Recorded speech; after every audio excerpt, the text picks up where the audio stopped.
Americans for Prosperity is committed to breaking barriers across the country, and Americans for Prosperity is growing across North Dakota.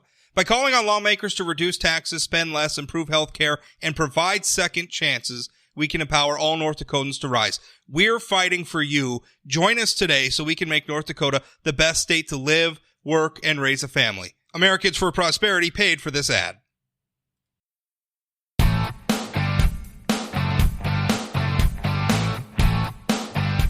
To be involved in North Dakota politics is to talk about property taxes because, well, let me put it this way. I have been writing about North Dakota politics for going on 17 years now, and there has not been a time during that duration, during my active involvement in state politics, that property taxes hasn't been at or near the top of voter grievances in the state.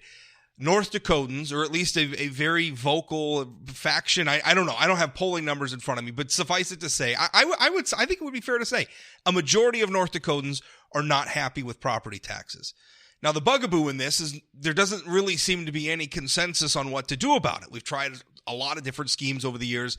Various gubernatorial administrations as well as the legislature have tried to implement, sort of a buy down where we're taking state dollars and we're buying down local property taxes. That didn't work under Governor Hoeven.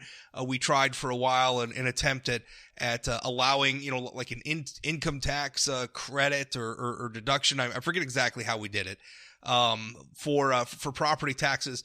None of it has really satisfied people. And a lot of the problem is that at the state level, the state of North Dakota doesn't levy the property tax. In fact, I think there's one very minuscule percentage of the property tax that goes to like the state medical school or something like that. But for the most part, your property tax is driven by local governing entities. Your city, your county, your school district, your park district, entities like that are really what make up your property tax bill. And yet it is usually state level officials who end up debating this issue or what to do about it long term, whether we should cap property taxes. There's been a lot of schemes over the years. Nothing has really been done. My guest now is State Representative Rick Becker. He's a Republican from the Bismarck area, and he is backing a proposal, an initiated measure, which, Rick, you just told me will be introduced probably next week to the Secretary of State, I imagine, to get that ball rolling, which would abolish property taxes in North Dakota. A debate we've had before in the form of a ballot measure, and we'll get into that. But Rick, first of all, welcome. Thanks for your time. Yeah, thanks, Rob. Happy to be on. I just got done detailing how cranky everybody is about property taxes, and now I'm going to ask you, why do you want to take on property taxes? I think you're going to say, because everybody's cranky about it, Port. Come on. Yeah, well, you're exactly right. Everyone's cranky about it, and we had an opportunity in 2012 and let it go by, primarily because I think the voters didn't feel they really had answers. And you absolutely, when the opposition has a campaign of fear, you have to have answers. In addition to the campaign of fear, it was a campaign of promises that, this measure in 2012 is fraught with problems. It's going to cause us to have a full-time legislature. You're going to lose services. Schools are going to, they even said it'll be limited to only the 3 R's, nothing else. Just let us take care of it, and we'll deal with it in the legislature, and we'll get you that reform and relief of property tax. Well, 8 years now, that hasn't happened. And in addition to nothing materializing by way of true property tax relief, the money has been flowing in like crazy, and the legislature and governor are spending it. So I think the taxpayers are frankly just pissed, and they are primed and they're ready to take control of this thing. And since the state isn't going to give them relief, they are going to give themselves relief. So you just went through, and obviously in 2012, as I mentioned, this was on the statewide ballot. And it was a question of, basically, like you said, it was ending property taxes, and then we'll essentially we'll replace it with some, basically the state of North Dakota will take care of it, and the state of North Dakota will take care of local needs. That was essentially the argument at the time. That went down in flames. I'm looking at the results right now on the Secretary of State's website. Got 40,000 yes votes, just over 40,000 yes votes over compared to almost 132,000 no votes. Percentages were 23.46% yes, 76.54% no. So how do you bridge that gap? I mean, North Dakotans already, and granted, this was the better part of a decade ago. So, I mean, you can make that argument. Yep. Things change over time. Attitudes change over time. I mean, this wasn't exactly a recent election. So I think that's one argument in your favor. Say, hey, let's see where North Dakota voters are now that we've had the better part of a decade, successive legislative sessions to address property taxes. If people are still ticked about this, let's take their temperature on this issue again. But the other thing is what's going to change from the last proposal to what you're going to put on the ballot? What's different? Well, the language is different, and every one of the concerns that were raised in 2012, we're able to directly take on, address, and correct. I've gone through the various videos and audio of the debates or the forums, if you will, the things that were written and said by state agencies, and had the good fortune to be able to have the wisdom of the Legislative Council and legislature, because they formed an interim committee in the event that it would have passed to really look at the ramifications and the things that were good and bad, if you will, from 2012, and based on the wording of that measure. So I was able to take advantage of that and create a measure which addresses all of that. So yeah, people initially, they're like, oh yeah, that would be great, but it's never going to work, which is, number one, not a great attitude to start with. I mean, if we're gonna have change in the state, then we have to be proactive. I always tell people, like, oh, it'll never happen. I'm like, yeah, with an attitude like that, it won't. Yeah, exactly. But the thing is, and I understand why they would say that, it got slaughtered 23% in 2012, but we're talking apples and oranges. I mean, this is different language. Hillary Clinton outperformed that measure too. Yeah. Well, but here's the thing: the measure had flaws in it in 2012. Okay, this does not. Number two, they raised $28,000 in favor of versus $644,000 raised in opposition. Yeah, there was no coalition of agencies or people, organizations, businesses. It was very well intentioned, but it was not destined to succeed. There wasn't in my opinion, an organized campaign. And you again had promises made that weren't kept, and you had this very strong campaign of fear. Of course, the voters are going to vote against it when they think that they're going to lose their services, and when they think schools are going to close down, and when they think that suddenly there's going to have to be a full-time legislature. Of course, we're going to vote no. But now we have the better measure, a better organized campaign. I plan to raise in excess of $1.5 million for this. People are behind it because they're tired of it, and North Dakota is in a unique position with the revenue that we have from oil activity. We're in a unique position amongst all 50 states to actually do this, and hopefully we'll be able to lay that out in the next few minutes as well. Well, let's talk about what were some of the flaws in the last measure, and how does this measure fix them? Okay, well, the one for me, the glaring flaw was that it was essentially retroactive. The vote was in 2012, and it would have been effective starting January 1st of 2012. Okay, this time around, the vote is in 2020, November of 2020. It will become effective, if you will, January 1st of 2022, because when this happens, the legislature is going to have to draft and correct various portions of the Century Code. There's going to have to be a lot of legislation, a flurry of it, and we're going to actually have to work in the legislative body, and we need the full session to do that.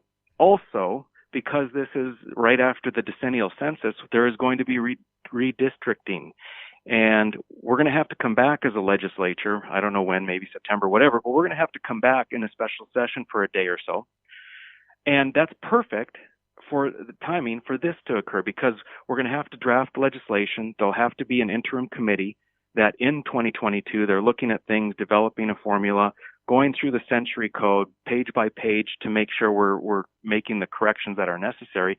We come back for that special session for the redistricting and then take care of it. And it's a done deal. Everyone's on board. January 1st, 2022, boom, no property taxes.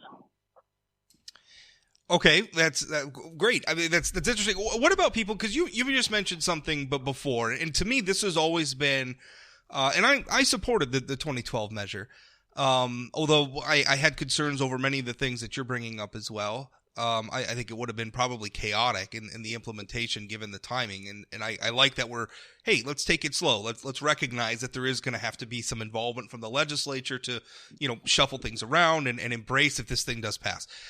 One thing that concerns me is we talk all the time that North Dakota has the money, and we do. We have the oil industry. It's still going strong. It's pumping a lot of revenue into the state of North Dakota. It's certainly during the boom era during 2012. I mean, that was pretty much peak of the oil boom. I mean, there was a lot of money around. What about people who say that we shouldn't be narrowing our tax base or narrowing our revenue streams and making ourselves too dependent on revenues from the oil industry? Because I hear that from the oil industry people all the time. I mean, they're saying, listen, a study just a couple of years ago said, 1 out of every 2 tax dollars collected by the state of North Dakota is coming from the oil and gas industry. That's too many eggs in one basket. What do you say in response to those concerns? Well, we've have a crazy amount of revenue coming in, and a lot of it is from oil. There's no doubt about that. But it's kind of odd to say we have so much money coming in, we're exceeding the rate of increased spending per capita more than any other state. But because a lot of it's coming from one sector and a commodity at that, let's not decrease other taxes because we don't want to narrow it and eliminate taxes because we don't want to narrow things. Well, we're already completely dependent on oil. That's a fact. I mean, as you just said, 1 out of every 2. And what we're looking at is trying to leverage that situation. Everyone's talking about, the future and legacy dollars and this and that.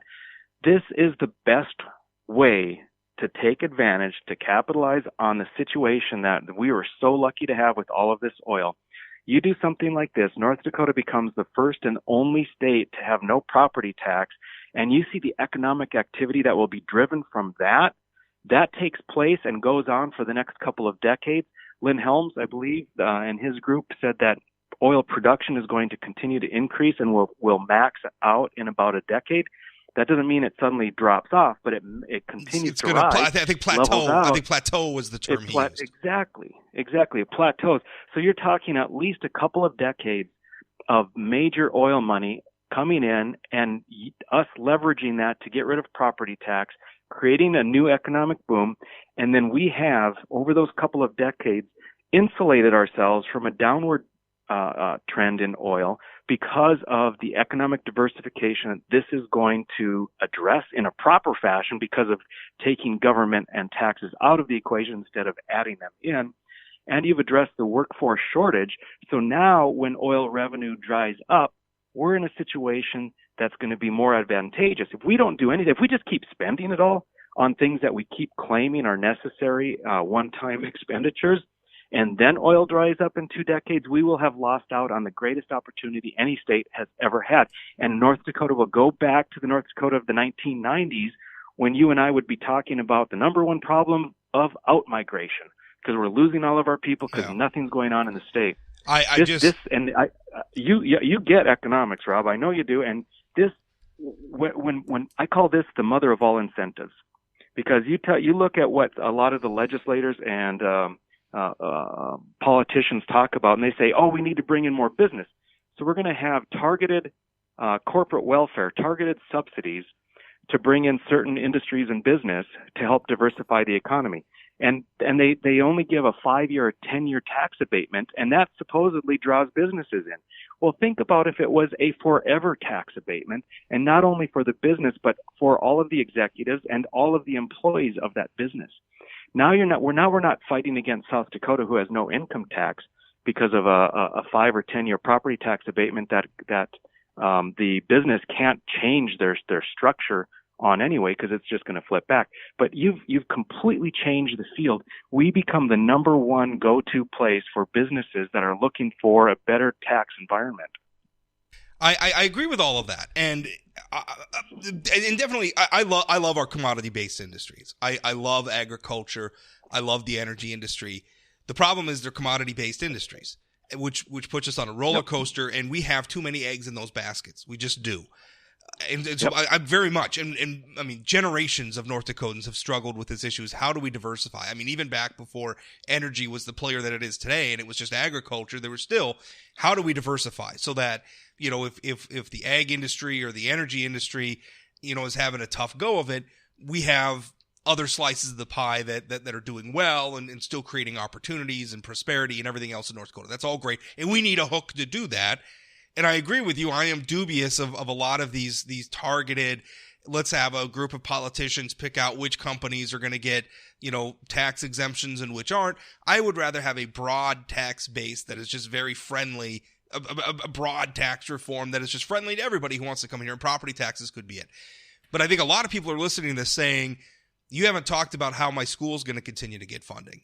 Because while I may agree with all of your economic arguments, I want my kids to have good schools and my grandkids to have good schools. And I want, you know, my county government to have enough money to fix the roads. And I want to, you know, make sure snow removal is done appropriately. How do we replace the revenues that flow from the property tax to all those local needs, which I think everybody is saying we want those things.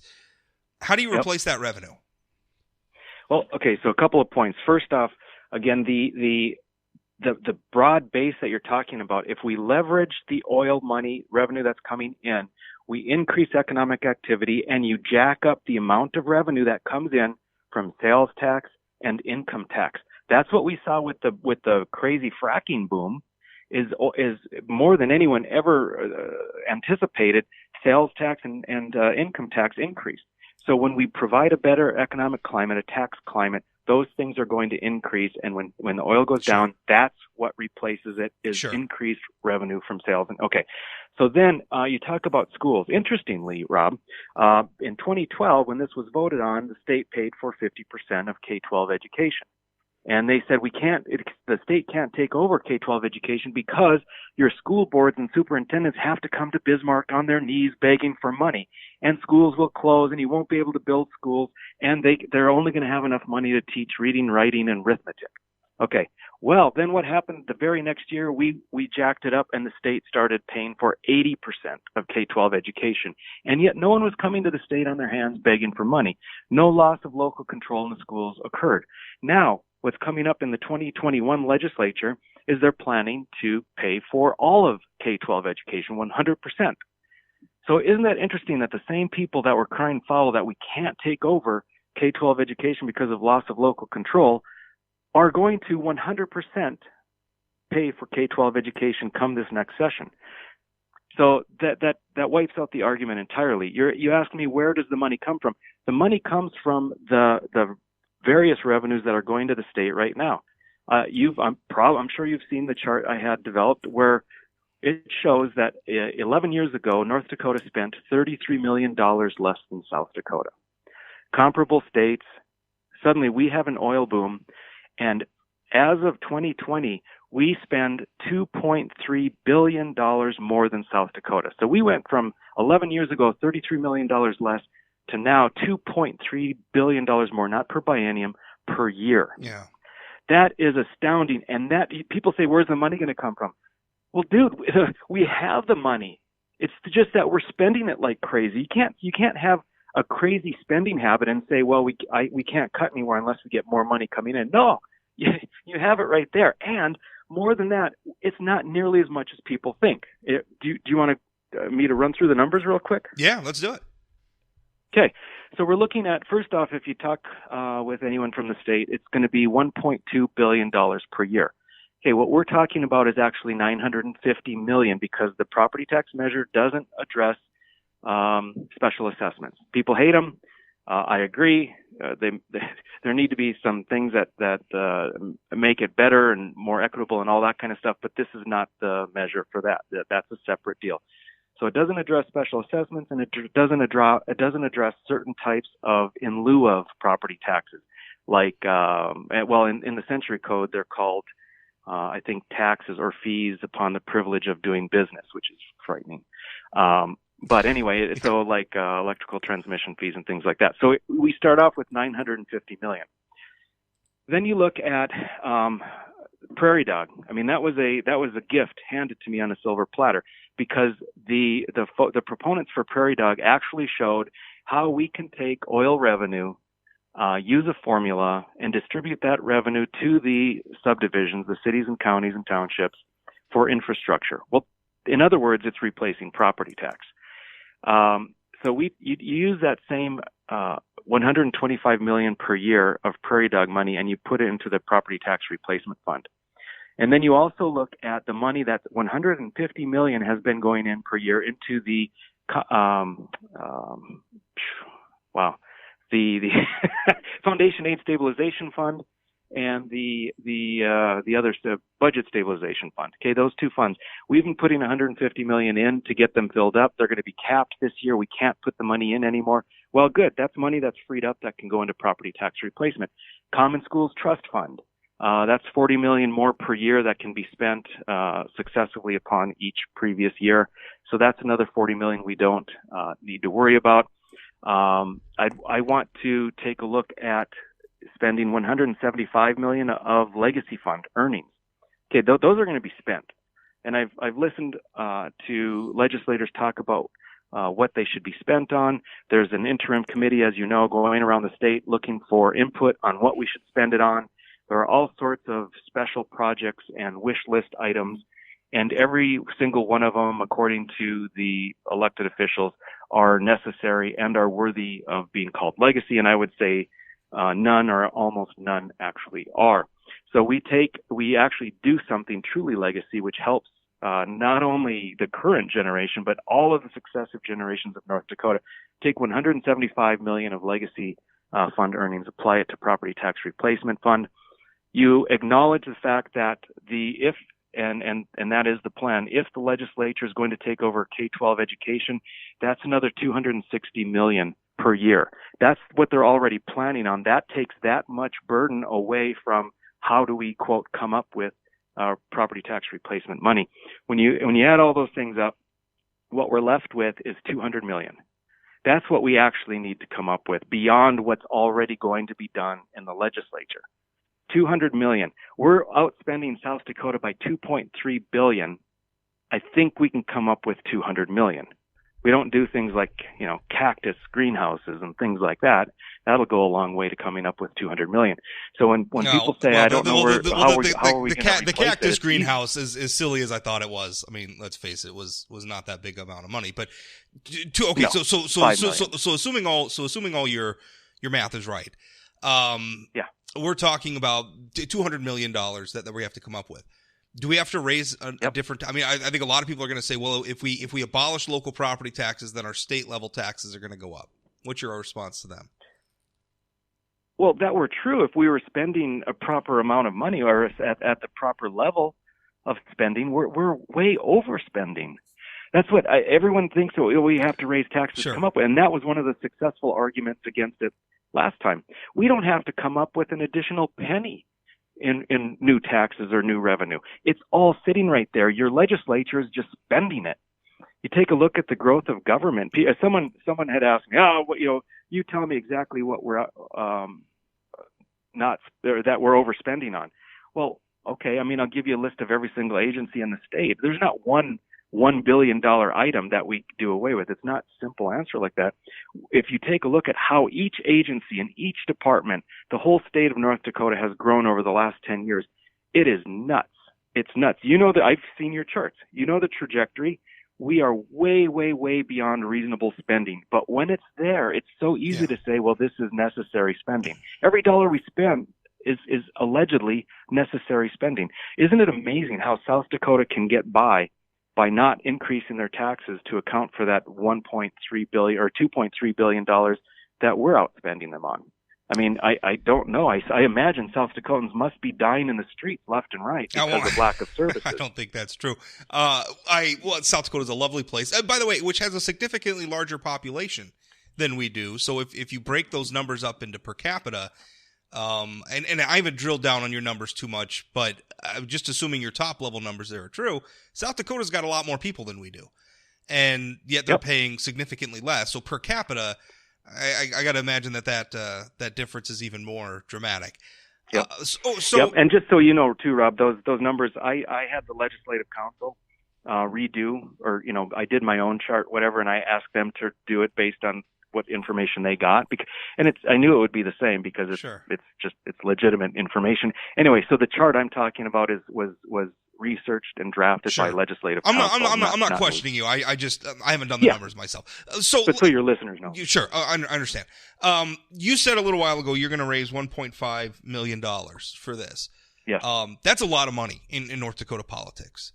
And it's a lot of money to raise just from North Dakotans. Do you have like national groups or national affiliations or something that are going to help you with this? So far, I'm just raising it from North Dakotans. What I'm going to people and I'm saying to them, donate, contribute to this cause, the most important contribution, the most important campaign you could ever donate to. As far as how it directly affects you, I would like you to contribute 20% of 1 year of property taxes. That's it. Yeah. Now, that's still a big number when you consider what people are accustomed to contributing to a campaign. But here's what I tell people. When you hear the arguments made, when you recognize this is going to be one hell of a campaign, what you're talking about is if the proper amount of money is raised, this will have at least, I say more, but I'll grant, it has at least a 50% chance of passing. If you look at the odds, if you were a betting person and I said, hey, I've got a bet for you, whatever money you want to put down, it's going to be 50-50 odds. If you're wrong, you lose your money. But if you're right, you get 5 times your money. And next year, you still get 5 times your money again, and the year after, and the year after, and the year after, forever. That's a no-brainer bet. Anybody who's ever gambled would jump and figure out how they can come up with more money to donate to that cause. So people are going to benefit significantly by this, and they are willing. They're excited. After I talk with them, they're behind it 100%. In fact, I've with very little work over the last couple of weeks from individual North Dakota donors, I've got right at about $100,000 pledged. That's pledged, not raised. Yep, and it's a signed pledge. Oh, gotcha. Okay. Because what I'm doing is I'm trying to make it as risk-free for people as possible. So for those first people that got on board, the biggest concern is if they were the only ones that got out in front of things and then no one else donated. Well, I'm now showing that people are donating significantly. So now that we have actually the ball rolling, I can go back and collect on the pledge. Well, there's going to be scrutiny on that, and I mean, I think my position on initiated measures generally. The process exists, so at a top level, I may like the process, but it's the game we have in front of us. So I'm going to support the ballot measures I like and oppose the ones I don't like. I would just as soon get rid of the process, which is a debate for a whole nother podcast. But suffice it, I was joking with Senator Kramer on the podcast the other day. I am the anti-populist. I don't like populism. I think it's silly.